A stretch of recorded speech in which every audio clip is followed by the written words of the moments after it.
Hello students, welcome to the online classes of Ambition Study Center. So we are back with our second subject or second topic of biology, that is life processes in living organisms part 1.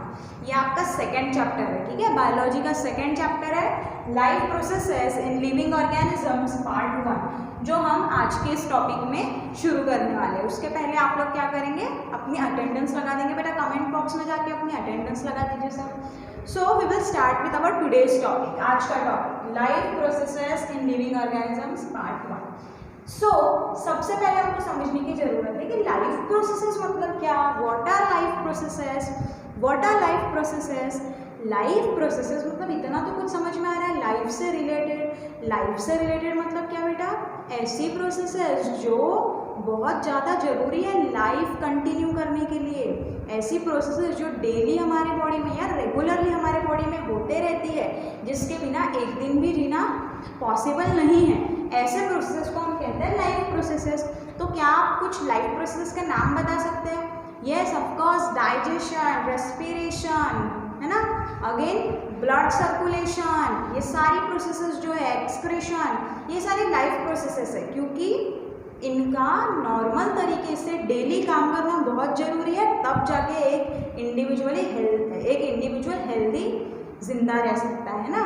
सो ये सारी processes को हम कहते हैं life processes. Clear हो गया भाई life processes. अब इसमें से जो कुछ बेसिक प्रोसेसेस है, जैसे कि डाइजेशन, जैसे कि रेस्पिरेशन, ये हम 8th 9th अर्ली क्लासेस में सीख चुके हैं ना। हम फूड खाते हैं, माउथ से डाइजेशन चालू होता है, डाइजेस्टिव सिस्टम, रेस्पिरेटरी सिस्टम हमने सीखा है, किस तरीके से फूड ईसोफेगस में जाता है, फिर वहाँ से स्टमक में जाके डाइजेस्ट होता है, स्मॉल इंटेस्टाइन में उसका एब्जॉर्प्शन होता है, एब्जॉर्ब होके वो ब्लड में आ जाता है, फिर ब्लड से वो पूरे बॉडी में फैल के हर सेल में जाता है ना।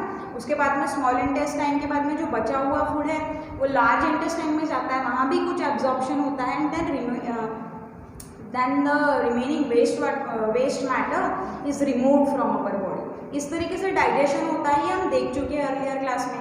रेस्पिरेशन भी हम देख चुके हैं, ब्रीदिंग इन, ब्रीदिंग आउट, ये सारे लाइफ प्रोसेसेस है जो कुछ हम देख चुके हैं इन अवर 8th and 9th स्टैंडर्ड। अब इसके आगे के कुछ लाइफ प्रोसेस जो हमको इस चैप्टर में देखने हैं, दैट इज द पार्ट 1, उसमें बेसिकली आ जाता है बेटा एनर्जी प्रोडक्शन, या हम कह सकते हैं respiration.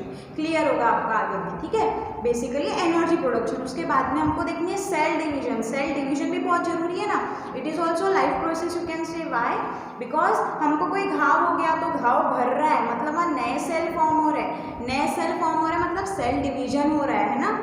This process is also very important in our body. अगर ये प्रोसेस होंगी नहीं तो घाव कभी भरेगा नहीं, और उसमें और सेप्सिस वगैरह हो जाएगा, मतलब और इन्फेक्शन हो जाएगा बैक्टीरिया वायरस का, और उससे क्या होगा, वो घाव बढ़ता जाएगा और बहुत सीवियर रूप हो सकता है, बहुत घातक वो घाव बन सकता है। इसलिए सेल डिवीजन हमारे बॉडी के ग्रोथ के लिए भी बहुत ज़रूरी है। छोटा सा बेबी होता है, वो 2 महीने में और बढ़ेगा, 1 साल में, 2 साल में, ऐसे करते करते उसकी ग्रोथ हो रही है। ग्रोथ क्यों हो रही है? उसके बॉडी के सेल डिवाइड हो रहे हैं, मतलब भी उसकी ग्रो हो रही है। ये बेंच है या एक पेन है, ये पेन के सेल डिवाइड हो सकते हैं क्या? पेन के सेल डिवाइड नहीं हो सकते हैं। क्यों? क्योंकि नॉन लिविंग है, इसलिए साइज में ग्रो नहीं होता है। लेकिन लिविंग ऑर्गेनिज्म, प्लांट ले लो, एनिमल ले लो, उसमें सेल डिवीजन होता है, तभी उसकी ग्रोथ होती है। इसलिए वो भी एक होगी बेटा हमारी लाइफ प्रोसेस। इसके बाद में बहुत बड़ी इंपॉर्टेंट प्रोसेस है रिप्रोडक्शन, वो हमको देखनी है पार्ट 2 में, ठीक है। लाइफ प्रोसेसेस पार्ट 2 में वो हमको देखना है। सो उसके पहले हम देखते हैं, आपके टेक्स्ट बुक में कुछ क्वेश्चंस दिए हुए हैं कैन यू रिकॉल वाले, वो क्वेश्चंस हम देखते हैं बेटा पहले, ठीक है। वो क्वेश्चंस हम देखते हैं और उसके आंसर्स मैं आपको दूंगी, मतलब एक्सप्लेन करके दूंगी, और वो आंसर्स आपको अच्छे से सुन लेने हैं, समझ लेने हैं, और फिर बार बार जब हमारा लेक्चर एक ख़त्म हो जाता है, जैसे लेक्चर ख़त्म हो जाता है उसके बाद फिर से आपको एक और बार लेक्चर देखना है, वो क्वेश्चन अच्छे से सुन लेने हैं, उसके आंसर्स अच्छे से सुन लेने हैं, और प्रॉपर सेंटेंसेस में उसके आंसर अपने कॉपी में नोट डाउन करने हैं बेटा, okay. So can you recall में जो हमारा पहला क्वेश्चन दिया है, how are the food stuffs and their nutrient contents useful for human body. Food stuff मतलब जो खाने की चीज़ें हैं, और उसमें जो न्यूट्रिएंट्स हैं, मतलब न्यूट्रिएंट्स मतलब क्या, न्यूट्रिएंट्स मतलब कार्बोहाइड्रेट्स, प्रोटीन्स, फैट्स, मिनरल, ये सारे न्यूट्रिएंट्स में आ जाते हैं, ठीक है। वो हमारे बॉडी के लिए यूजफुल कैसे है, आप बताओ मुझे, इजी चीज़ food stuffs are useful for us? हम फूड स्टफ खाते हैं, उसका डाइजेशन होता है, वो सिंपल इसमें ब्रेक होता है, सिंपल इसमें उसका ब्रेक डाउन होता है, फिर उसका एब्जॉर्प्शन होता है, और कहीं ना कहीं उस कार्बोहाइड्रेट से, प्रोटीन से हमको क्या मिलती है? हमको एनर्जी मिलती है। तो सबसे बड़ा एक यूज़ क्या हो गया उसका? Energy production. हम कहते हैं ना food is the fuel for human body. जैसे गाड़ी को चलने के लिए फ्यूल लगता है, पेट्रोल डीजल लगता है, वैसे ह्यूमन बॉडी को भी काम करने के लिए फूड लगता है। तो फूड क्या हो गया ह्यूमन बॉडी के लिए? फ्यूल हो गया बेटा, फ्यूल। तो मतलब क्या? उससे हमको एनर्जी मिल रही है, ये सबसे पहला यूज़, एनर्जी मिल रही है। उसके बाद में जो हम प्रोटीन्स वगैरह खाते हैं, उससे बॉडी हमारी बिल्ड होती है। जैसा हमने पिछले क्लास में भी देखा था, प्रोटीन्स और बिल्डिंग ब्लॉक्स, तो वो भी हमको फूड स्टफ से ही मिल रहा है, ठीक है। तो इस तरीके से बॉडी को बिल्ड करने के लिए और एनर्जी प्रोडक्शन के लिए, ठीक है, इस सब के लिए फूड स्टफ्स का यूज़ वहाँ पे होता है। और प्रोटेक्टिव फंक्शन, हमारे बॉडी में जो चीज़ें हमको इम्यूनिटी प्रोवाइड करते हैं, हमको प्रोटेक्शन भी प्रोवाइड करते हैं अच्छे से बॉडी की इम्यूनिटी बिल्डअप करके, या बॉडी को प्रॉपर ग्रो करके, मसल्स ग्रो करके भी हम स्ट्रांग बनते हैं, है ना। तो ये सारी चीज़ें हमको कहाँ से मिल रही है? फूड स्टफ में प्रेजेंट न्यूट्रिएंट से ही हमको मिल रही है। तो ये उसका यूज़ हो गया। दूसरा क्वेश्चन है, what is the importance of balanced diet for body? What is the importance of balanced diet for the body? ठीक है, क्या है? सबसे पहले तो बैलेंस डाइट क्या होती है? बैलेंस डाइट मतलब जितना हमारे बॉडी को ज़रूरत है उतना कार्बोहाइड्रेट, उतना प्रोटीन, उतना फैट, उतने विटामिन, उतने मिनरल्स, उतने फाइबर्स, उतना वाटर, ये हम अपने बॉडी में डेली ले रहे हैं पर्याप्त मात्रा में, उसको कहेंगे हम बैलेंस डाइट। क्यों जरूरी है बेटा? क्योंकि हर एक न्यूट्रिएंट का अपना अलग फंक्शन है। जहाँ पे कार्बोहाइड्रेट से हमको एनर्जी मिलती है, वहीं प्रोटीन हमारी मसल बिल्ड करता है, ठीक है। वहीं जो विटामिन वगैरह है, जो मिनरल्स है, वो हमको प्रोटेक्शन, इम्यूनिटी प्रोवाइड करते हैं किसी तरीके से, है ना। तो इसीलिए जरूरी है, किस लिए? एनर्जी प्रोडक्शन के लिए, इम्यूनिटी बढ़ाने के लिए, और बॉडी को प्रोटेक्ट करने के लिए, और बॉडी को स्ट्रॉन्ग बनाने के लिए, ताकि वो आने वाले समय में हर काम अच्छे से कर सके। इसलिए बैलेंस डाइट की ज़रूरत होती है। Next question is, which different functions are performed by muscles in the body? Muscles के मेन फंक्शन क्या है? मसल का मूवमेंट। मेन फंक्शन क्या है मसल्स का? मूवमेंट। अभी आप जाके देखना, 9th की टेक्स्ट बुक खोलना, types of muscles, striated, non striated और कार्डियक मसल। उसमें जो फंक्शन वाले नीचे में बॉक्सेस होंगे वो चार्ट में, वो फंक्शन भी आपको यहाँ पे तीनों टाइप ऐड करने हैं पहले, स्ट्राइटेड, नॉन स्ट्राइटेड और कार्डियक मसल्स, और उनके फंक्शंस बताने हैं। बेसिक तो मसल्स का काम क्या है? मूवमेंट, ठीक है। फिर जो स्ट्राइटेड मसल्स, स्केलेटल मसल्स है, ठीक है, वो क्या करते हैं? मूवमेंट लाइक वॉकिंग वगैरह उसमें काम में आते हैं। फिर जो इंटरनल ऑर्गन्स हैं उनका भी मसल्स मूवमेंट करते हैं, जैसे कि स्टमक हो गया तो वहाँ पे पेरिस्टाल्सिस का मूवमेंट चलते रहता है ना, फूड को आगे पुश करने के लिए पेरिस्टाल्सिस मसल्स जैसे कॉन्ट्रैक्ट रिलैक्स होंगे और फूड को आगे पुश करेंगे, वो उसका फंक्शन है। कार्डियक मसल्स का क्या फंक्शन है बेटा? हार्ट को पंप करना, ठीक है, मतलब हार्ट से ब्लड को पंप करना, ये हो गया कार्डियक मसल्स का फंक्शन। उसके बाद में आता है, what is the importance of digestive juices in digestive system? हमारा जो डाइजेस्टिव सिस्टम है, सलाइवरी जूस, डाइजेस्टिव जूस में और क्या जाता है? गैस्ट्रिक जूस यानी स्टमक का जूस, इंटेस्टाइन का जूस, ये सब क्या फंक्शन है इनका बेटा? फूड का डाइजेशन करना। जो हम फूड खा रहे हैं कॉम्प्लेक्स है, कॉम्प्लेक्स मतलब सिंपल फॉर्म खा रहे हैं क्या हम? सिंपल फॉर्म मतलब जैसे कि ग्लूकोज, ये हो गया कार्बोहाइड्रेट का सबसे सिंपल फॉर्म। देखो हमारे को अभी गर्मी चल रही है, अगर हमको बहुत ऐसा क्या बोलेंगे ढीला फील होता है या बहुत कमज़ोर वीक फील होता है, तो हम क्या करते हैं? ग्लूकोज का पानी बना के देती है मम्मी, हम पी लेते हैं ना, तो उससे हमको इंस्टेंट एनर्जी आती है। या हम एक चॉकलेट खा ले या हम एक पर्क खा ले तो हमको एक इंस्टेंट एनर्जी आ जाती है, ठीक है। एडवर्टाइज में भी आपने देखा होगा, वो पर्क के वो बिस्तर पे सोया रहता है और पर्क खाता है और सलाइन वगैरह लेके एकदम वो निकल जाता है गाड़ी पे। उनके दिखाने का मतलब ऐसा कि पर्क में ग्लूकोज है, glucose is a simple carbohydrate, और सिंपल कार्बोहाइड्रेट है तो फटाक से उससे एनर्जी मिल जाएगी। लेकिन हम जो फूड खाते बरोबर, जो नॉर्मल हम खाना खाते हैं, रोटी सब्जी दाल चावल, उससे इमीडिएट एनर्जी आ सकती है क्या? अभी खाना खाया अभी हमको एनर्जी आ गई? नहीं, हमको तो उल्टा नींद आती है ना। वाई? बिकॉज वो सिंपल फॉर्म में नहीं है, हम डायरेक्ट ग्लूकोज नहीं ले रहे, हम ग्लूकोज का कॉम्प्लेक्स फॉर्म ले रहे हैं। कॉम्प्लेक्स कार्बोहाइड्रेट्स, कॉम्प्लेक्स मतलब जो बहुत बड़े बड़े होंगे, ठीक है, ग्लूकोज मतलब छोटा सा कार्बोहाइड्रेट जो बड़े बड़े हैं, एक दूसरे को जोड़ के बने हैं, जिससे अमाइनो एसिड हो गया सिंपल फॉर्म, लेकिन प्रोटीन क्या हो गया, polymer of amino acid, first chapter में देखा था, पॉलीमर ऑफ अमाइनो एसिड है ना, वो कॉम्प्लेक्स हो गया, है ना, उसको ही बोलते हैं कॉम्प्लेक्स, जटिल जो है, ठीक है। तो ऐसे कॉम्प्लेक्स फूड हम हमारे बॉडी में ले रहे हैं, उसको ब्रेक डाउन करना, उसको ब्रेक डाउन करने के लिए ये सारे जूसेस काम में आते हैं, डाइजेस्टिव जूसेस। ये जूस में प्रेजेंट होती है एंजाइम, जो एंजाइम पर्टिकुलर एक एंजाइम है, सलाइवा में एक एंजाइम है, तो वो क्या करते हैं, सलाइवरी अमाइलेज एक एंजाइम होते हैं, मैं एग्जाम्पल दे रही हूँ, ठीक है, लेकिन अभी तो आपको इतना समझ लेना है, वो एग्जाम्पल डालने की जरूरत नहीं है आपको। सलाइवरी अमाइलेज एक एंजाइम होती है जो क्या करती है, कार्बोहाइड्रेट का ब्रेक डाउन करती है। वैसे ही अलग अलग एंजाइम्स प्रेजेंट होती है जो क्या करेंगी, कार्बोहाइड्रेट है तो उसका सबसे सिंपल फॉर्म क्या है, ग्लूकोज, कार्बोहाइड्रेट को ग्लूकोज में तोड़ेंगी। प्रोटीन है तो प्रोटीन को अमाइनो एसिड में तोड़ने वाली अलग एंजाइम, फैट है तो फैट को फैटी एसिड में तोड़ने वाली अलग एंजाइम्स होती है। ये सारी डाइजेस्टिव जूस में प्रेजेंट होती है और डाइजेशन में मदद करती है, ठीक है। नेक्स्ट क्वेश्चन है, which system is in action for removal of waste materials produce in human body? कौन सा सिस्टम है बेटा, human excretory system, excretory system, kidney वगैरह आ जाता है उसमें। उसके बाद में what is the role of circulatory system in energy production?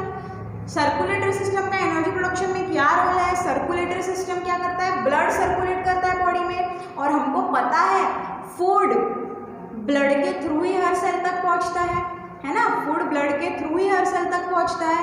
हमने खाना खाया, स्टमक में वो डाइजेस्ट हुआ, यानी सिंपल इसमें डिवाइड हो गया, वो टूट गया सिंपल इसमें। अब टूटने के बाद उसका एब्जॉर्प्शन होगा, एब्जॉर्प्शन मतलब स्टमक के आगे वो जाएगा स्मॉल इंटेस्टाइन में, और स्मॉल इंटेस्टाइन में से एब्जॉर्ब होगा, एब्जॉर्ब होके कहाँ पे जाएगा, एब्जॉर्ब किधर होगा, ब्लड में, है ना, ऐसा होता है ना।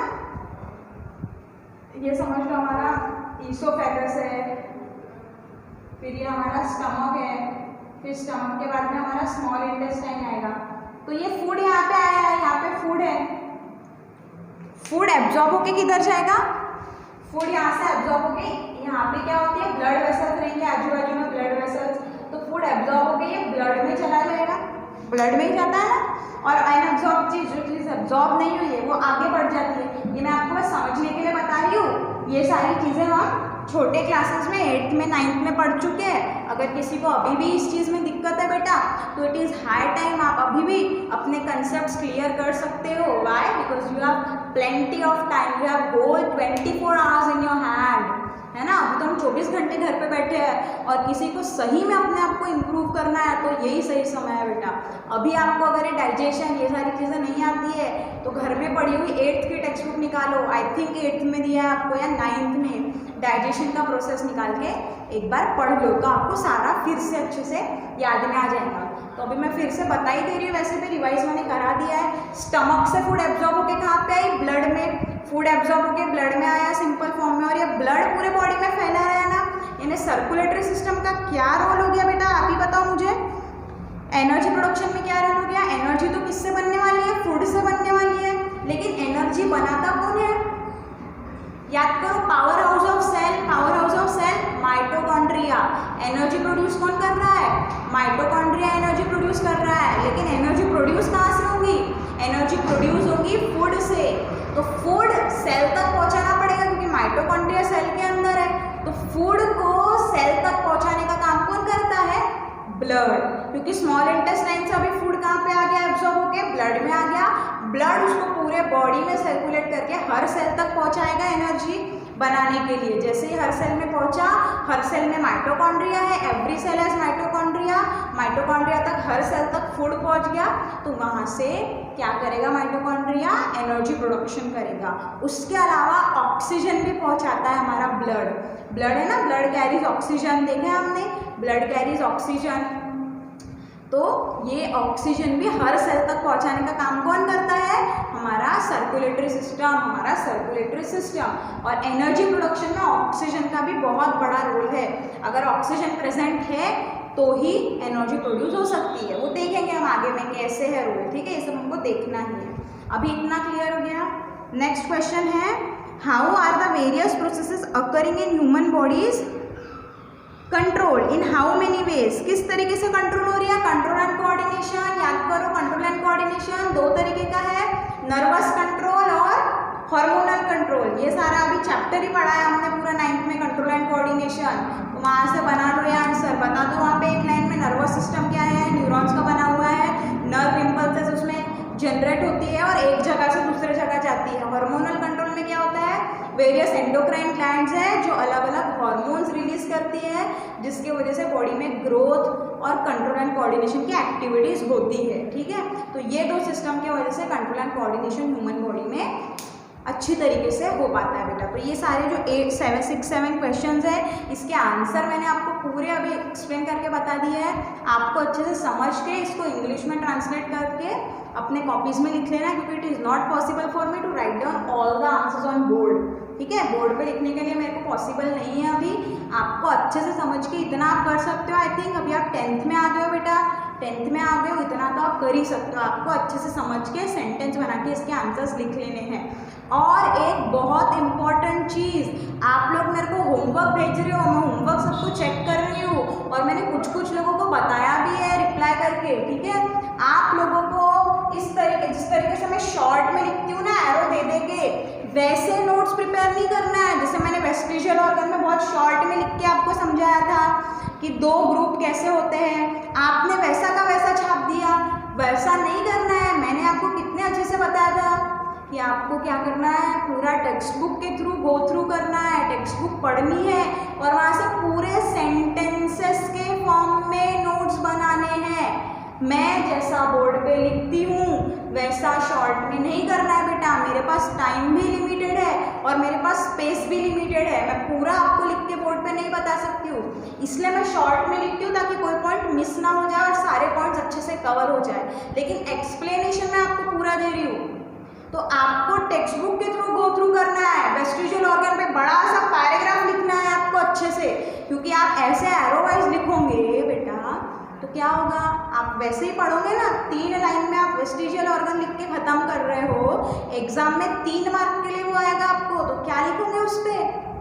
नोट्स तैयार करने का मतलब है प्रॉपर सेंटेंस वाइज जाओ। मैंने क्या बोला था, वहाँ जो क्वेश्चन दिए होते हैं टेक्स्ट बुक में वो हमको कट करने हैं, लेकिन प्रॉपर डेफिनेशन लिखो पहले वेस्टिजियल ऑर्गन की, फिर बताओ पूरा अच्छे से वहाँ पे पूरे टेक्स्ट बुक में जैसा है। तो टेक्स्ट बुक में से एक सेंटेंस मतलब 1 पॉइंट, दूसरा सेंटेंस 2 पॉइंट, 2 सेंटेंस एक ही टॉपिक के ऊपर बात कर रहे हैं क्या, मतलब उसको एक ही पॉइंट में डालो।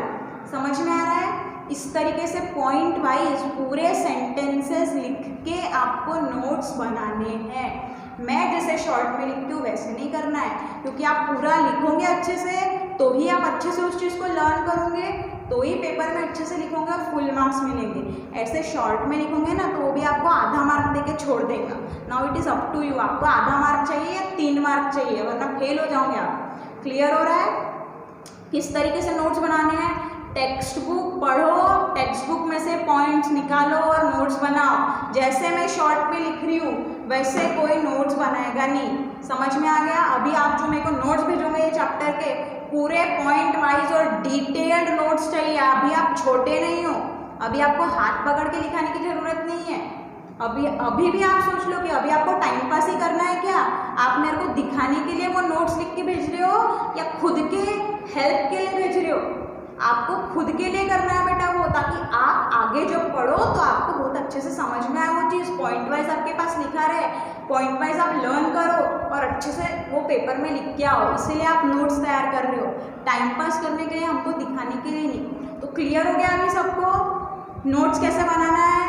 क्लियर हो गया है? अभी भी किसी को दिक्कत होगी तो मेरे को फ़ोन करके पूछो कि मैम कैसे नोट्स बनाने हैं, मैं उसको पूरा बताती हूँ।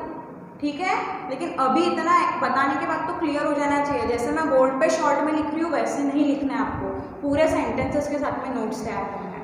ओके, सो हमने देखा अभी can you tell, can you recall वाले, वो भी समझ के आप अच्छे से अपने कॉपी में लिख लोगे।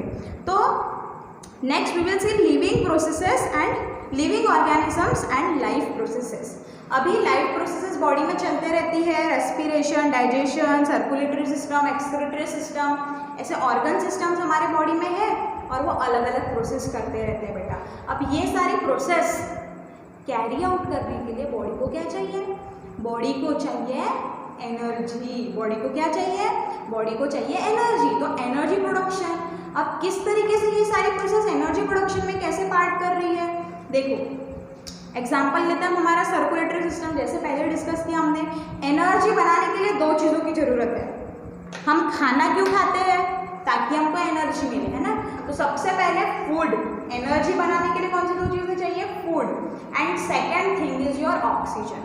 Second thing is oxygen. First is food, second is oxygen. First is food, second is oxygen. जब ये दोनों रहेगा तो ही एनर्जी बन पाएगी, तो ही एनर्जी तैयार हो पाएगी बेटा। सो ये एनर्जी, ये फूड और ऑक्सीजन को सेल तक, माइटोकॉन्ड्रिया तक पहुंचाने का काम कौन कर रहा है? ब्लड। मतलब वहाँ पे सर्कुलेटरी सिस्टम आ गया। फिर ऑक्सीजन हमारे बॉडी में कहाँ से आया? ऑक्सीजन हमारी बॉडी में आया रेस्पिरेशन, ब्रीदिंग, यानी रेस्पिरेटरी सिस्टम काम में आ गया। यानी इस तरीके से सारे सिस्टम मिलके आपस में काम कर रहे हैं। किस चीज़ के लिए? एनर्जी प्रोडक्शन के लिए। किस चीज़ के लिए? एनर्जी प्रोडक्शन के लिए। अब एनर्जी प्रोडक्शन के लिए फूड, फूड कहाँ से आता है बेटा? हम खाना जो खाते हैं, हम जो खाना खाते हैं वहाँ से फूड हमारे बॉडी को मिलता है ना। खाना यानी प्लांट्स, फ्रूट्स, ये सारे हम कंज्यूम कर रहे हैं। प्लांट्स ऑटोट्रॉफ्स है, वो खुद का फूड खुद बनाते हैं और खुद वो थोड़ा सा यूज़ करते हैं, और बचा हुआ जो फूड है वो आने वाले नेक्स्ट जो उनको कंज्यूम करेगा, प्राइमरी कंज्यूमर है ना, उनको हम कहते हैं प्राइमरी कंज्यूमर के लिए अवेलेबल होगा। वो सारा अभी फूड पिरामिड वगैरह हमने पढ़ा है। तो इस तरीके से फूड हमारे को अवेलेबल होता है और वो फूड में से हम एनर्जी निकालते हैं ना। कार्बोहाइड्रेट्स, प्रोटीन्स, फैट्स, ये सारी चीज़ें हम लेते हैं डाइट के थ्रू, फूड के थ्रू। कार्बोहाइड्रेट्स कहाँ से मिलते हैं हमको? कार्बोहाइड्रेट्स राइस, वीट, है ना। हम जो कार्बोहाइड्रेट्स खा रहे हैं राइस से, वीट से, चपाती जो खाते हैं, मेज, स्वीट पोटैटो, इन सारे फूड से हमको क्या मिलता है? कार्बोहाइड्रेट्स मिलता है। फिर प्रोटीन्स हमको कहाँ से मिलता है? एग से प्रोटीन मिलता है। उसके बाद में हमको प्रोटीन दाल से प्रोटीन मिलता है। इतना ऑयल वगैरह जो हम घी वगैरह बटर कंज्यूम करते हैं वहाँ से हमको फैट्स मिल जाते हैं बेटा। तो ये सारा फूड स्टफ से हमको अलग अलग न्यूट्रिएंट्स मिलते रहते हैं। अब यहाँ पे एक आपको याद रखना है कि 1 ग्राम आप कार्बोहाइड्रेट लेते हो, इधर मैं लिख देती हूँ अभी, फिर मिटा दूंगी। 1 ग्राम आप कार्बोहाइड्रेट खा रहे हो तो वहाँ से आपको 4 किलो कैलोरी ऑफ एनर्जीज मिलती है। किलो कैलोरी क्या है? किलो कैलोरी या कैलोरी एनर्जी का यूनिट है, ठीक है, एनर्जी का यूनिट है। यानी 1 ग्राम आपने कार्बोहाइड्रेट खाया तो आप देखोगे कि 1 ग्राम कार्बोहाइड्रेट से आपके बॉडी को कितनी एनर्जी मिली? 4 किलो कैलोरीज ऑफ एनर्जी मिली। अच्छे से याद रख लेना है आपको। एमसीक्यू में या ऑब्जेक्टिव में फिल इन द ब्लैंक्स वगैरह में क्वेश्चन आ सकता है। 1 ग्राम कार्बोहाइड्रेट आपने लिया तो हमको 4 किलो कैलोरी ऑफ एनर्जी मिली, है ना। आप देखते होंगे जो क्या बोलते हैं स्पोर्ट्स पर्सन होते हैं या सेलिब्रिटीज़ होते हैं, वो बोलते हैं अरे अरे नहीं ज़्यादा मीठा नहीं खाना है, कैलोरीज बढ़ जाएंगी मेरी, कैलोरी बढ़ जाएंगी तो मोटे हो जाएंगे, है ना। कैसे?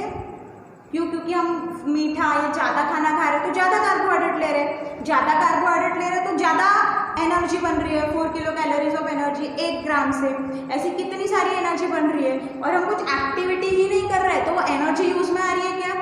एनर्जी यूज़ में नहीं आ रही है। तो कार्बोहाइड्रेट वो सब हमारे बॉडी में स्टोर होते जाएगा, क्योंकि यूज़ में नहीं आ रहा है, स्टोर होते जाएगा तो मोटे हो जाएंगे ना। इसीलिए वो सारे क्या करते हैं? स्ट्रिक्ट फॉलो करते हैं डाइट की, जितना जरूरी है बॉडी को उतना ही लेंगे। तो ये सारा हमारा इंट्रोडक्शन वाला पार्ट हो गया। अभी हमको एक्चुअली में देखना है कि ये सारी चीज़ें किस तरीके से हो रही है। ओके,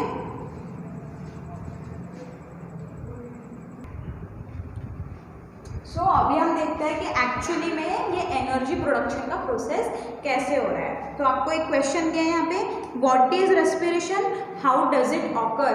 रेस्पिरेशन क्या है और किस तरीके से रेस्पिरेशन हो रहा है। तो देखो, respiration involves release of energy by oxidation of food. Respiration में क्या हो रहा है, यहाँ सबसे इंपॉर्टेंट जो चीज है वो है release of energy. Release of energy कहाँ से रिलीज हो रही है? फूड से। फूड से अपने आप एनर्जी रिलीज होती है क्या? नहीं। फूड का क्या होता है? फूड का होता है ऑक्सीडेशन। फूड का होता है ऑक्सीडेशन और तब एनर्जी रिलीज होती है रेस्पिरेशन में। अभी तक रेस्पिरेशन यानी हमको इतना ही पता था बेटा। रेस्पिरेशन यानी हमको क्या पता था? ब्रीदिंग इन, ब्रीदिंग आउट, सांस लेना, सांस छोड़ना, मतलब रेस्पिरेशन।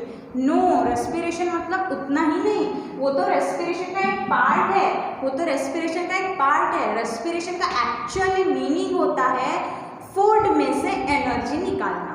रेस्पिरेशन मतलब फूड में से एनर्जी निकालना। हमको पता है फूड से एनर्जी मिलती है, हमको देखना है एक्चुअली में फूड में से एनर्जी कैसे मिलती है, और फूड में से एनर्जी निकालने के ही इस प्रोसेस को हम कहते हैं रेस्पिरेशन। इस प्रोसेस को हम कहते हैं respiration. Respiration involves release of energy by oxidation. Now what is oxidation? Oxidation एक तरीके की रिएक्शन है जहाँ पे क्या इन्वॉल्व होगा, आप बताओ, नाम से बताओ, क्या इन्वॉल्व होगा? ऑक्सीजन। क्या इन्वॉल्व होगा बेटा? ऑक्सीजन इन्वॉल्व होता है, यानी ऑक्सीजन के मदद से, मैंने बोला था ना एनर्जी निकालने के लिए दो चीजें जरूरी है, एक तो फूड, दूसरा ऑक्सीजन। ऑक्सीजन क्यों? जब ऑक्सीजन होगा तभी फूड का ऑक्सीडेशन होगा, और जब फूड का ऑक्सीडेशन होगा तभी क्या रिलीज होगी? एनर्जी रिलीज होगी। और इस पूरे प्रोसेस को हम क्या कहते हैं? रेस्पिरेशन कहते हैं। फूड में से एनर्जी रिलीज करना, फूड का ऑक्सीडेशन करके। ऑक्सीडेशन मतलब समझ में आ गया अभी? ऑक्सीजन के साथ रिएक्शन होता है और फूड में से एनर्जी रिलीज होती है।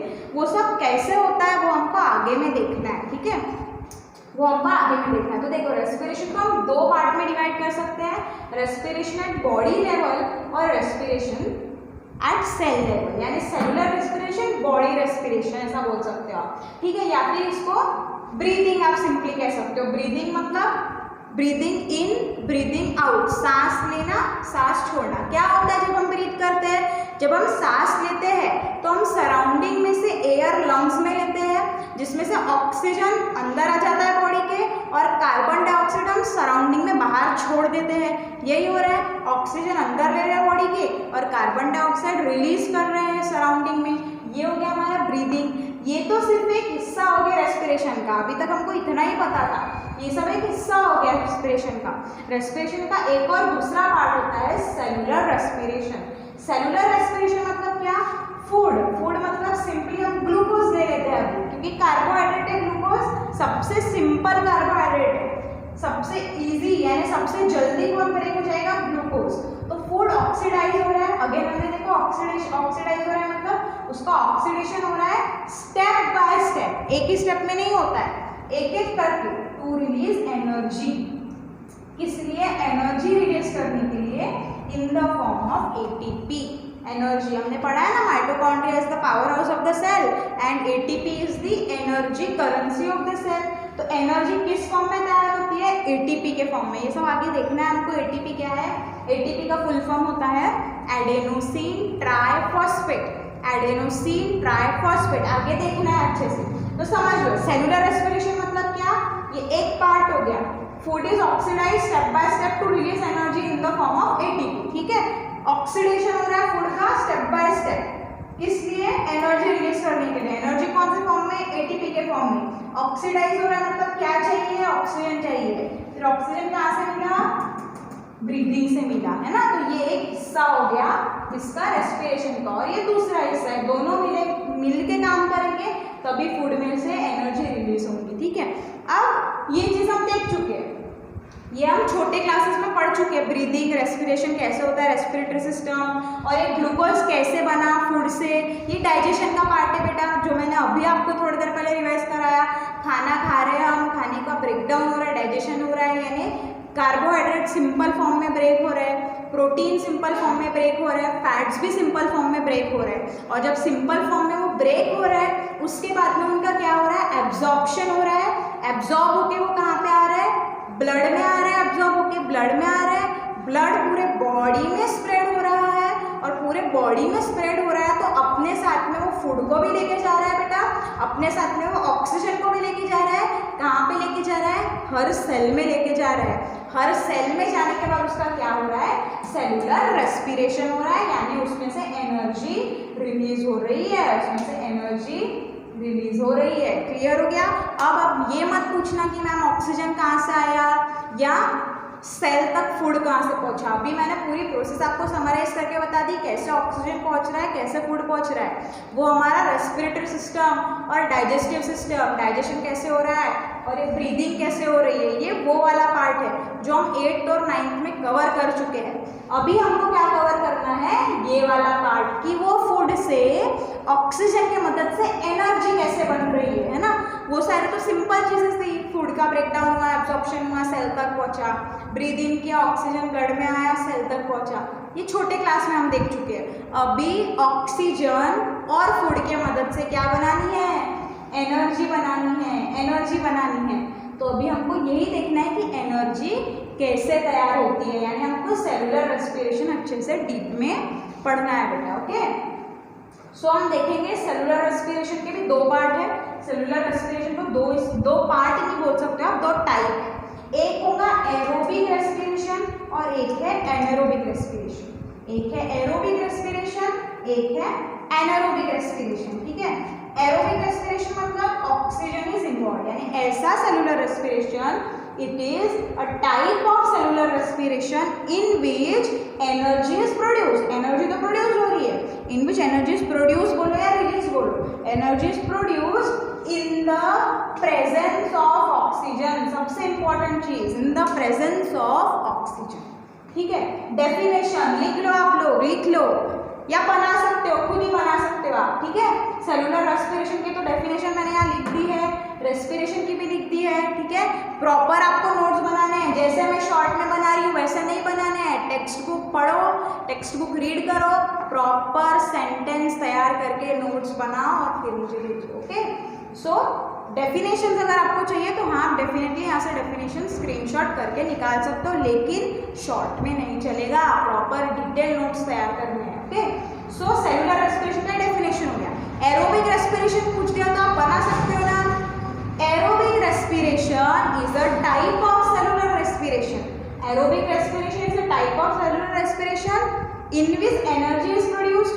Energy तो produce हो ही रही है, in which energy is produced in presence of oxygen। जहाँ पे ऑक्सीजन इन्वॉल्व है उसको कहेंगे एरोबिक रेस्पिरेशन।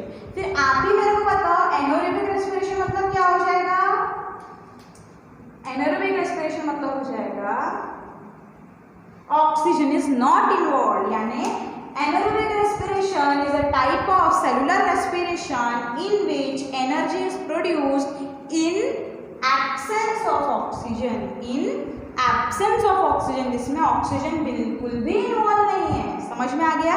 तो ये हमारी पूरी डेफिनेशन होगी। इतना क्लियर है सबको?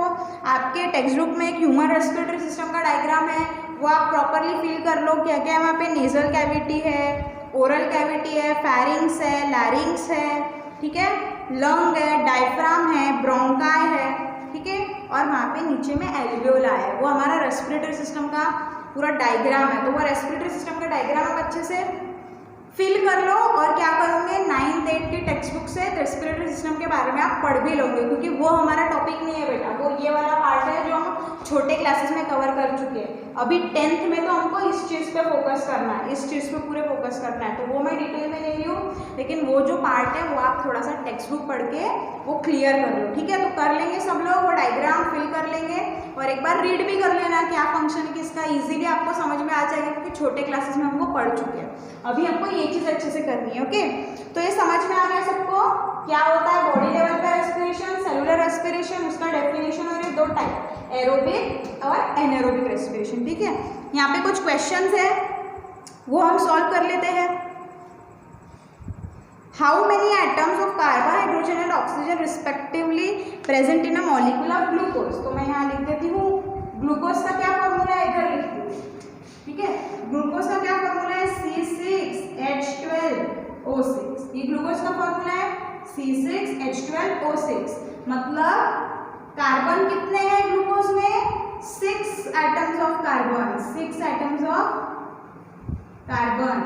हाइड्रोजन कितने हैं, 12 एटम्स ऑफ हाइड्रोजन। और ऑक्सीजन कितने हैं, 6 एटम्स ऑफ ऑक्सीजन, ठीक है। ये होगा oxygen C6H12O6। Which types of chemical bonds are present, इनमें कौन से बॉन्ड प्रेजेंट होते हैं, इसमें प्रेजेंट होते हैं बेटा कोवैलेंट बॉन्ड। कौन से बॉन्ड,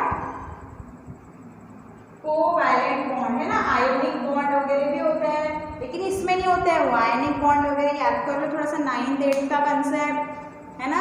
NaCl फॉर्मेशन जहाँ पे गिव और टेक ऑफ इलेक्ट्रॉन होता है, एक अगर इलेक्ट्रॉन दे देगा तो उस पर पॉजिटिव चार्ज आ गया, जिसने इलेक्ट्रॉन ले लिया उस पर नेगेटिव चार्ज आ गया, Na पॉजिटिव Cl माइनस है ना, तो वो आयनिक बॉन्ड है। यहाँ पे वैसा होता है क्या? नहीं, यहाँ पे शेयरिंग ऑफ इलेक्ट्रॉन हो रहा है। इलेक्ट्रॉन ये गिव एंड टेक नहीं कर रहे, पूरा इलेक्ट्रॉन दे नहीं दे रहे, दोनों मिलकर शेयर कर रहे हैं। शेयर कर रहा है तो कौन सा bond? Covalent bond. In terms of chemistry what happens actually when a molecule is oxidised. जब, क्या मैं ये मिटा दे रही हूँ, आप अपने कॉपी में इसका आंसर लिख लेंगे। क्या बोला है कि केमिस्ट्री के नजरिए से अगर हम देखें तो कोई मॉलिक्यूल अगर ऑक्सीडाइज हो रहा है, कोई मॉलिक्यूल क्या हो रहा है, कोई मॉलिक्यूल ऑक्सीडाइज हो रहा है तो एक्चुअली में क्या हो रहा है? ऑक्सीडेशन मतलब होता है बेटा लॉस ऑफ इलेक्ट्रॉन। क्या होता है ऑक्सीडेशन का मतलब?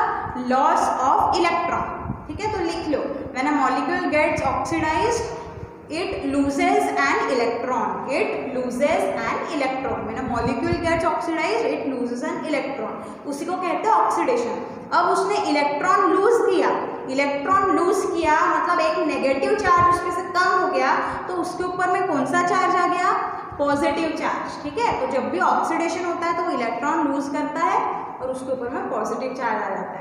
बस वो आपको डेफिनेशन पूछा है, इसने हमको वहाँ पे लिख देना है, और जब हम ये प्रोसेस पढ़ रहे हैं तो उतना डीप में नहीं जाना है कि कैसे इलेक्ट्रॉन लूज हो रहा है, वो हमारा कंसेप्ट नहीं है, वो हमारा रिक्वायरमेंट भी नहीं है। ठीक है, इतना क्लियर हो गया ऑक्सीडेशन वगैरह क्या होता है। अभी हमको डीप में पढ़नी है बेटा एरोबिक रेस्पिरेशन की प्रोसेस। ठीक है, एरोबिक रेस्पिरेशन एक बार फिर से डेफिनेशन बोल देती हूँ। It is a type of cellular respiration in which energy is released in the presence of oxygen, तो अभी देखो ऑक्सीजन और फूड दोनों मिला के एनर्जी रिलीज होने वाली है, कैसे होने वाली है वो हमको देखना है। स्टेप बाय स्टेप हो रही है ना, तो ये स्टेप में देखना है। एरोबिक रेस्पिरेशन होता है बेटा 3 स्टेप में, एरोबिक रेस्पिरेशन होता है 3 स्टेप में। इसका सबसे पहला स्टेप है ग्लाइकोलाइसिस, ग्लाइकोलाइसिस। ठीक है, पहला स्टेप है ग्लाइकोलाइसिस। अभी इसमें लोकेशन भी बहुत जरूरी है, यानी कौन सा स्टेप कहाँ पे हो रहा है वो भी बहुत ज़्यादा जरूरी है। तो हमको पता है सेलुलर रेस्पिरेशन है ये, एरोबिक रेस्पिरेशन से टाइप ऑफ सेलुलर रेस्पिरेशन मतलब हर सेल में ये प्रोसेस हो रही है, हर एक सेल में, हमारे बॉडी के हर एक सेल में ये प्रोसेस हो रही है। ठीक है, तो सेल में ग्लाइकोलिसिस जो पहला स्टेप है एरोबिक रेस्पिरेशन का, वो कहाँ पे होता है? वो होता है साइटोप्लाज्म में। ग्लाइकोलिसिस कहाँ पे हो रहा है? साइटोप्लाज्म में। ठीक है, आप उसका डेफिनेशन देखो, टेक्स्ट बुक में दिया हुआ है आपके, वो हो जाएगा आपका definition. A molecule of glucose is oxidise step by step in this process. Oxidise तो हो रहा है, ग्लूकोज का मॉलिक्यूल ऑक्सीडाइज हो रहा है step by step, and 2 molecules each of pyruvic acid, NaDH2 and water are formed and 2 ATPs are also formed. Okay, so ये हो गया हमारा ग्लाइकोलाइसिस। सबको टेक्स्ट बुक में से पॉइंट वाइज एक भी पॉइंट उसमें से छोड़ोगे नहीं। ग्लाइकोलाइसिस हेडिंग डाला, हर एक सेंटेंस मतलब एक पॉइंट हो गया आपका, पूरा का पूरा आपके ग्लाइकोलाइसिस में वो आना चाहिए, और उसके साथ में ये रिएक्शन भी आनी चाहिए, क्योंकि ये रिएक्शन आपके टेक्स्ट बुक में दी नहीं है। रिएक्शन के फॉर्म में आपको इजीली चीज़ें ध्यान में आएंगी, और रिएक्शन लिखोगे तो आपका इंप्रेशन भी अच्छा गिरेगा, आपको पूरे मार्क मिलेंगे, 2 में से 2, 3 में से 3 अगर ग्लाइकोलाइसिस पूछा है तो ये रिएक्शन लिखना है। और बेटा एक चीज़, ये जो हमारा रिएक्शन है ये एक लाइन में लिखना है आपको। मैंने ऐसा आधा ऊपर आधा नीचे लिखा है क्योंकि मेरे पास जगह नहीं है, लेकिन आपको एक लाइन में पूरा रिएक्शन लिखना है। ठीक है, रिएक्शन क्या बोल रहा है? रिएक्शन फॉर्म में देखो, एक मॉलिक्यूल ऑफ ग्लूकोज है, ग्लूकोज की क्यों बात कर रहे हैं हम? आप बोलोगे ना हम सिर्फ ग्लूकोज ही तो नहीं लेते, हम तो डायरेक्ट ग्लूकोज खाते ही नहीं है, हम तो कॉम्प्लेक्स कार्बोहाइड्रेट खाते हैं, हम तो रोटी खाते हैं, हम तो चावल खाते हैं। लेकिन बेटा डाइजेस्ट हो रहा है ना, पहले एक प्रोसेस हो चुकी है, उस पर डाइजेशन हो चुका है, मतलब कार्बोहाइड्रेट जो भी आपने खाया उसका डाइजेशन हुआ तो ब्रेक डाउन हो गया। ब्रेक डाउन किस में हो गया? वो टूट गया, उसके छोटे छोटे टुकड़े हो गए, और सबसे सिंपल सबसे छोटा कार्बोहाइड्रेट जो था हमारा ग्लूकोज, ठीक है, उसके आगे उसका डाइजेशन नहीं हो सकता था, तो वो एब्जॉर्ब हो गया एब्जॉर्ब होके वो हर सेल तक पहुंचा। अब उसका सेलुलर रेस्पिरेशन हम देख रहे हैं किस तरीके से ग्लूकोज में से एनर्जी निकलने वाली है। ओके, आई होप यहाँ तक सबको क्लियर है। और बेटा देखो ये प्रोसेस हम सब पहली बार पढ़ रहे हैं ना, हम ये सारी चीज़ें पहली बार पढ़ रहे हैं, तो हो सकता है आपको थोड़ी सी डिफिकल्ट जाए। तो आपको क्या करना है, जैसे ही हमारा लेक्चर खत्म हो रहा है, एट दैट मोमेंट ओनली, जैसे लेक्चर खत्म हुआ फिर से लगा के एक बार देख लो, ठीक है, क्योंकि ज़्यादा समय के लिए आपके पास अवेलेबल नहीं रहेगा। फिर से एक बार लगा के देख लो और अच्छे से पूरी प्रोसेस आप समझ लो, ठीक है। एक बार देखोगे, दूसरी बार देखोगे, और लग रहा है तीसरी बार देखो, पूरा अच्छी तरीके से क्लियर हो जाएगा। फिर भी कोई आपको दिक्कत है तो आप कमेंट करके बता सकते हो हमको, या any time you can call us and ask, ठीक है, कॉल करके पूछ सकते हो, ठीक है। तो अच्छे से ध्यान से समझेंगे। ग्लूकोज एक मॉलिक्यूल ऑफ ग्लूकोज है, इसका ब्रेकडाउन हो रहा है, ग्लाइकोलाइसिस हो रहा है, कहाँ पे होता है, साइटोप्लाज्म में होता है। तो क्या बनता है, पायरुवेट बनता है, 2 NADH2 बनता है, ATP। हमको पता है ATP मतलब एनर्जी, हमको पता है ATP यानी क्या, एनर्जी। ATP का फुल फॉर्म होता है एडेनोसिन ट्राइफॉस्फेट, एडेनोसिन ट्राइफॉस्फेट, ठीक है। लेकिन बेटा ये NADH2 क्या है, NADH2 है निकोटिनामाइड एडेनिन डाइन्यूक्लियोटाइड। लिख देती हूँ यहाँ पे अभी आपके लिए, या आप टेक्स्ट बुक पे देखोगे पेज नंबर 14 पे आपको वहाँ पे एक रेड बॉक्स में फुल फॉर्म दिया हुआ है, ठीक है। निकोटिनामाइड एडेनिन डाइन्यूक्लियोटाइड, ये उसका फुल फॉर्म है, ठीक है। लेकिन अरे मैम यहाँ पे ये सब तो हमको समझ में आया, लेकिन NADH2 क्या है, उसका क्या काम है ना। तो इतना समझ लो अभी आप, अभी बस आपको इतना समझना है कि एनर्जी गिविंग मॉलिक्यूल, ये क्या है, एनर्जी गिविंग मॉलिक्यूल, इसको आप कह सकते हो एनर्जी गिविंग मॉलिक्यूल। ऐसा मॉलिक्यूल जिसमें से क्या मिलने वाली है, जिसमें से मिलने वाली है एनर्जी। NADH2 क्या है, एनर्जी गिविंग मॉलिक्यूल है। ATP तो डायरेक्ट एनर्जी है, ठीक है, इन the form of energy, in the form of ATP energy बन रही है। ये एनर्जी दे रहा है मतलब क्या, आगे के जब हम स्टेप देखेंगे ना तो आपको बहुत अच्छे से क्लियर हो जाएगा। ये जो NADH2 है इससे भी आगे की स्टेप में, यानी पहले स्टेप ग्लाइकोलाइसिस से 3 स्टेप हो रही है ना, तो जो तीसरी स्टेप होती है वो तीसरी स्टेप में ये NADH2 से भी ATP मिलता है, ठीक है। NADH2 से भी क्या मिलता है, ATP मिलता है, NADH2 से भी मिलता है हमको ATP। तो अभी क्लियर हो गया, उसका फुल फॉर्म है निकोटिनामाइड एडेनिन डाइन्यूक्लियोटाइड। अभी क्लियर हो गया NADH2 क्या है, एक ऐसा मॉलिक्यूल है जो आगे में हमको ATP ही देने वाला है, वो भी तैयार हो रहा है कहाँ पे, ग्लाइकोलाइसिस में। तो ग्लूकोज, अभी मैंने बताया ग्लूकोज का फॉर्मूला क्या है, C6H12O6। फॉर्मूला लिखने की जरूरत नहीं, इतना बस समझ लो, यानी कार्बन कितने उसमें, 6 कार्बन प्रेजेंट है ना, 6 कार्बन उसमें प्रेजेंट है, 6 कार्बन उसमें प्रेजेंट है। लेकिन पायरुवेट, ठीक है, ग्लूकोज से क्या बना, पायरुवेट। स्टेप बाय स्टेप वो ऑक्सीडाइज हो रहा है, मतलब टूट रहा है, स्टेप बाय स्टेप टूटेगा तो ही उसमें से एनर्जी निकलेगी, ऑक्सीडाइज हो रहा है, ठीक है। क्या है देखो, 6 कार्बन इसमें, जो पायरुवेट होता है बेटा, पायरुवेट में होते हैं 3 कार्बन। पायरुवेट या कहीं कहीं पे पायरुविक एसिड भी लिखा होगा, पायरुवेट बोलो या पायरुविक एसिड बोलो, एक ही बात है, दोनों एक ही चीज है, ठीक है। तो जो पायरुवेट है ना, अभी इतना समझो, पायरुवेट कितने कार्बन का बना हुआ है, 3 कार्बन का। ग्लूकोज कितने कार्बन का बना हुआ है, 6 कार्बन का। इसमें कार्बन है क्या, नहीं। इसमें कार्बन है क्या, नहीं। तो कार्बन गए कहाँ, अभी ये 6 कार्बन का है, ये 3 कार्बन का है। तो एक ग्लूकोज से कितने पायरुवेट बन सकते हैं बेटा, एक ग्लूकोज से सिंपल मैथ्स लगाओ, 6 कार्बन है, इसमें 3 कार्बन है, 6 डिवाइडेड बाय 3 2, यानी एक ग्लूकोज से पायरुवेट कितने बनेंगे, 2, ठीक है। ये समझ में आया किस तरीके से 2 आया है, यहाँ पे क्लियर हो रहा है। अभी ये सारा इक्वेशन है, इक्वेशन कैसे बैलेंस करते हैं ये सब आप केमिस्ट्री में सीखने वाले हो, केमिस्ट्री का पार्ट है, तो तब आपका वो हो जाएगा। अभी तो इतना समझ लो, ये 6 कार्बन का, ये 3 कार्बन का है। एक ग्लूकोज के मॉलिक्यूल में 6 कार्बन, एक पायरुविक एसिड के मॉलिक्यूल में 3 कार्बन, तो कितने पायरुविक एसिड बनेंगे एक ग्लूकोज से, 2 पायरुविक एसिड बनेंगे ना। तो एक ग्लूकोज से बना 2 पायरुविक एसिड। NADH2 बनाने के लिए हमको लगता है NAD, ये 2 NAD से बना NADH2, ठीक है, 2 NADH2 और क्या बने, 2 ATP। ATP का full form adenosine triphosphate. Triphosphate मतलब 3 फॉस्फेट। तो ये ट्राइफॉस्फेट कैसे बना?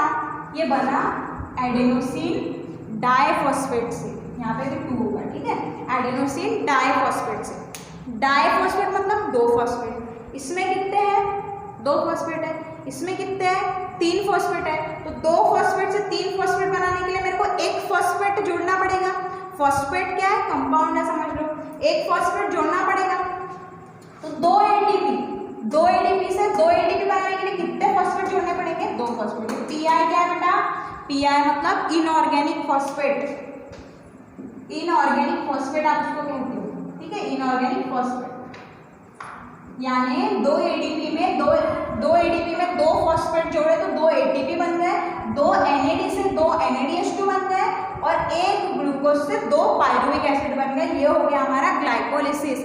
ये हो गया हमारा एरोबिक रेस्पिरेशन का पहला स्टेप, ग्लाइकोलिसिस। ठीक है, यहाँ तक सबको क्लियर है? ठीक है। अब इसके बाद में क्या होता है? इसके बाद में जो 2 पायरुविक एसिड बने ना, वो 2 पायरुविक एसिड कन्वर्ट होते हैं एसिटिल कोएंजाइम में। पायरुविक एसिड बताओ मेरे को कितने कार्बन? इसमें 3 कार्बन होता है। ये लिखना जरूरी नहीं है आपको, 6 कार्बन 3 कार्बन लिखना जरूरी नहीं है, लेकिन आपको समझने के लिए बहुत ज़्यादा जरूरी है, क्योंकि आप समझोगे जब ये सारी चीज़ें 2 कैसे आया मैम, ये ऐसे आया, उसके लिए जरूरी है। ये 3 कार्बन होते हैं इसमें, ठीक है। और एसिटिल कोएंजाइम ए में होता है 2 कार्बन, ठीक है। एसिटिल कोएंजाइम में एक मॉलिक्यूल की बात कर रही हूँ मैं। एक पायरुविक एसिड में 3 कार्बन, एक एसिटिल कोएंजाइम में 2 कार्बन। अब देखो 2 पायरुविक एसिड है ना, एक ग्लूकोज से 2 पायरुविक एसिड बने, 2 पायरुविक एसिड से 2 एसिटिल कोएंजाइम में बने, है ना। टोटल कार्बन यहाँ पे कितने हुए? 3 2 6 कार्बन, लेकिन यहाँ देखो 2 2 4 कार्बन ही हुए। तो 2 कार्बन कहाँ पे गए? 2 कार्बन का बन गया बेटा कार्बन डाइऑक्साइड। 2 कार्बन का क्या बन गया? Carbon dioxide. और इस रिएक्शन में क्या बने? और इस रिएक्शन में बना 2 NADH। ठीक है, ये ग्लाइकोलाइसिस नहीं है, ग्लाइकोलाइसिस यही था, ग्लाइकोलाइसिस पायरुविक एसिड बनते थे, ठीक है, ग्लाइकोलाइसिस पायरुविक एसिड बनते थे। ये उसके आगे का स्टेप है, ठीक है, ये उसके आगे का स्टेप है। 2 पायरुविक एसिड से क्या बने? 2 एसिटिल कोएंजाइम ए बने। ये कंपाउंड्स के नाम है। अब मत पूछना कि एसिटिल कोएंजाइम ए क्या, पायरुवेट क्या, एक कंपाउंड के नाम है। जैसे शुगर को हम शुगर बोलते हैं, शुगर उसका नाम है, वैसे उस कंपाउंड का नाम क्या है? एसिटिल कोएंजाइम पायरुवेट, ठीक है। तो पायरुवेट में 3 कार्बन होते हैं, एसिटिल कोएंजाइम में 2 कार्बन होते हैं, ठीक है। ऐसे समझ लो, एक पायरुविक एसिड से एक एसिटिल कोएंजाइम और एक CO2 है ना, 3 कार्बन, इसमें 2 कार्बन, ये 1 कार्बन है, दोनों तरफ 3 कार्बन है, बैलेंस हो गया इक्वेशन। लेकिन हमारे पायरुवेट कितने बने? पायरुवेट तो 2 बने, तो 2 एसिटिल कोएंजाइम और 2 CO2। क्लियर हो रहा है? यहाँ पे देखो ऑक्सीडेशन हो रहा है, और एरोबिक रेस्पिरेशन में ना कंप्लीट ऑक्सीडेशन होता है। ऑक्सीडेशन का मीनिंग होता है ऑक्सीजन के साथ कंबाइन होना। जब हमारे ग्लूकोज में 6 कार्बन है, जब ये 6 कार्बन भी 6 CO2 बन के निकल जाएंगे, जब ये 6 कार्बन 6 CO2 बन के निकल जाएंगे, उस समय पे हमारा पूरा का पूरा ऑक्सीडेशन खत्म होगा, और तब हम कहेंगे कि ग्लूकोज से पूरी एनर्जी, जितनी एनर्जी निकल सकती थी उतनी एनर्जी निकल गई। कब? जब ये 6 कार्बन पूरे के पूरे ऑक्सीजन के साथ जुड़ के CO2 बन जाएगा।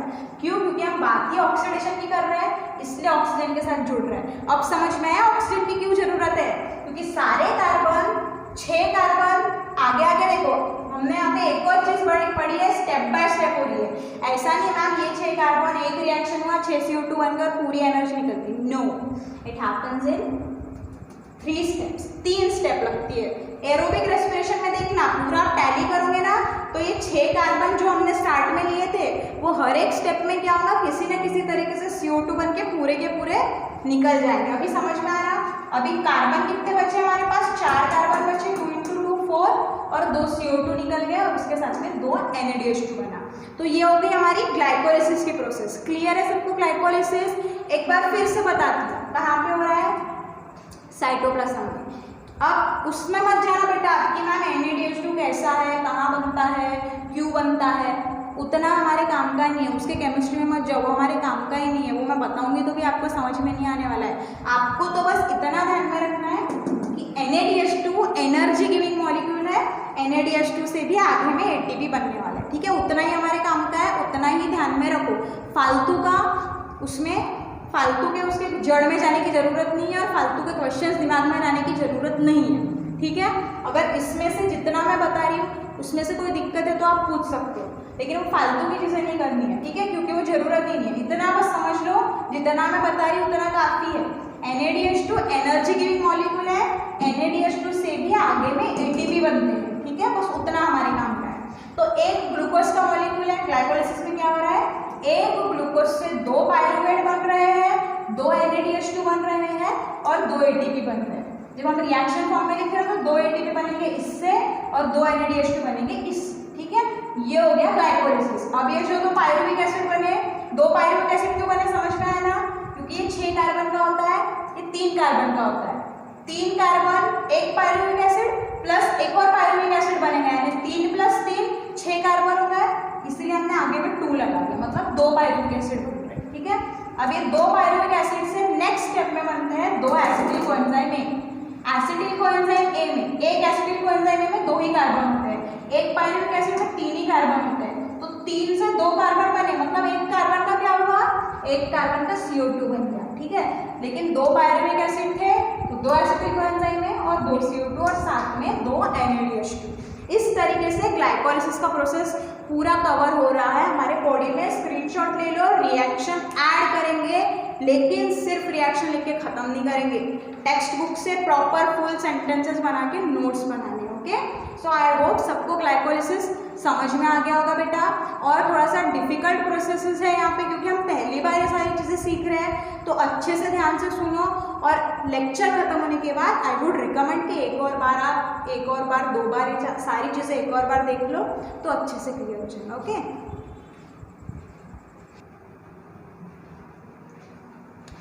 सो हमने देखा ग्लाइकोलाइसिस पूरा किस तरीके से हो रहा है, ये हो गया हमारी फर्स्ट स्टेप। और इसमें दूसरी स्टेप होती है, मैं थोड़ा सा इंट्रोडक्शन आपको दे देती हूँ दोनों तीनों स्टेप का, ठीक है, और इसके आगे की स्टेप हम डीप में नेक्स्ट क्लास में देखेंगे बेटा, ठीक है।